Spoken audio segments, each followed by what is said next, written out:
उॾेरोलाल मटियारी ज़िले में चूंड मुहिम तेज़ थी वई। उॾेरोलाल विलेज में सैयद मुश्ताक अहमद शाह जी तरफ़ां NA 216 नवाज़ लीग उम्मीदवार बशीर मेमन ऐं PS 57 जी DA जो उम्मीदवार सैयद हाजी जलाल शाह जामो जो उॾेरोलाल विलेज में शानदार इस्तक़बाल कयो वियो।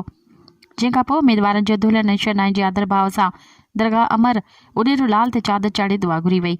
आयल महिमाननि खे सैयद असफंद यार शाह, सैयद शाहजहान शाह ऐं सैयद सरदार शाह अचरखुनि ऐं लुंगियुनि जा तोहफ़ा पेश कया।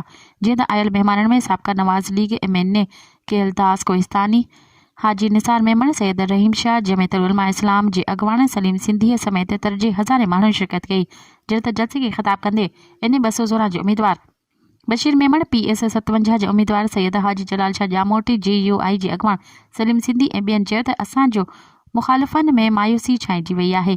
असांखे यकीन आहे त तव्हां इंशाअल्लाह 8 फरवरी ते पूरी मटियारी ज़िले जियां UC उॾेरोलाल विलेज जूं पोलिंगूं बि वॾी अक्सरियत सां कामयाब कराईंदा।